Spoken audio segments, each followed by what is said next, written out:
Hi, I'm Hallie. And I'm Diksha. And we're going to play a game to see just how much people know about the last 100 years. Let's play! When was the attack on Pearl Harbor? Okay. I think I took a history class once. 43, 45? That was 1941. When did the Titanic sink?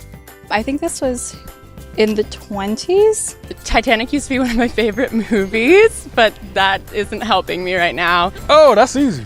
We were talking way back. 1912. When was Woodstock? Oh, I have no idea. I don't even know what Woodstock is. 60? D? That's post-World War II. 1969. When was DNA discovered? Is it 1960? AP Bio was 4 years ago, I'm sorry. Let's skip that one next. I feel like DNA is pretty important for biology. I feel like it's going to be way earlier than I thought. 1953. When was the first coronary artery bypass? I don't know this one. I have no idea. Okay. Common knowledge, I'm sure. Okay, I watched Grey's Anatomy, so... 1960. Do I get a lifeline? Sure, we'll help you out with a few. The first iPhone was invented in 2007. The FDA required nutritional labeling on food in 1990. The Bush v. Gore election was in 2000. The first baby conceived through in vitro fertilization was born in 1978. Penicillin was discovered in 1928.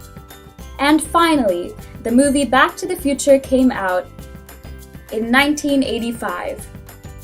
Now, looking back on 100 years of culture and progress, can you guess when medical laboratory researchers seeking federal grants were required to use female tissues and cells? We're going to put it at 2000. Right around there. So I'll put it maybe in like 1960. I say it doesn't exist. Yeah. It's like a plot twist. Maybe today. Is today an option? It's definitely after 1969. I want to say maybe like 2000. I don't think it's happened yet. And I'm going to stick with that. Drum roll, please!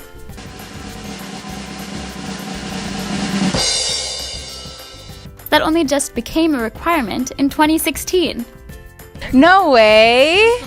What the? Really?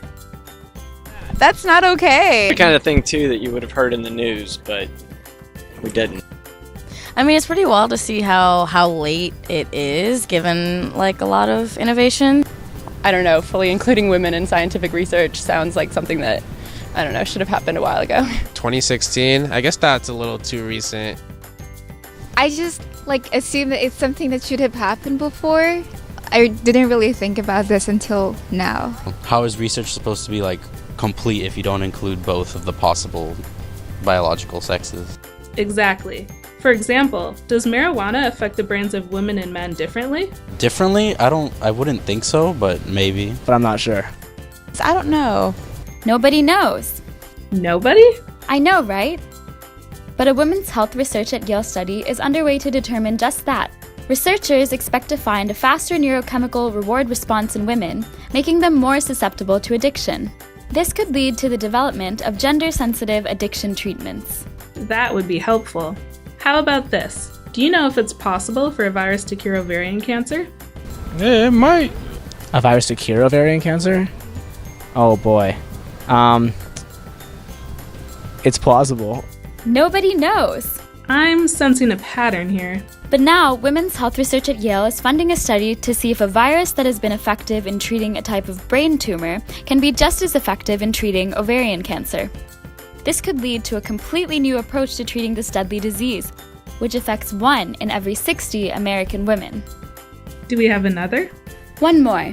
Do you know if a behavioral treatment shown to work for boys with autism spectrum disorder also works for girls?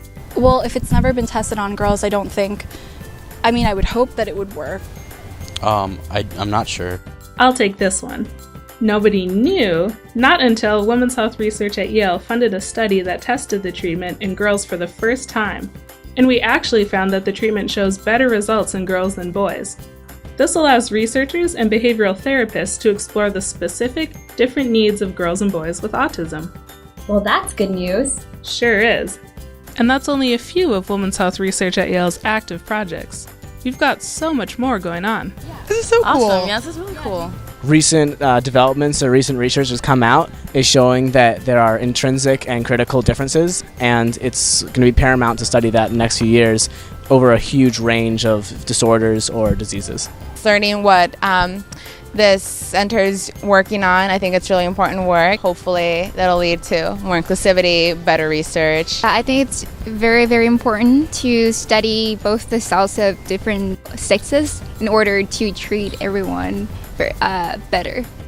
Thanks for playing along with us today. And remember, when it comes to sex and gender in health research, we've come a long way. But we're always going to need to study women And understand the differences between women and men.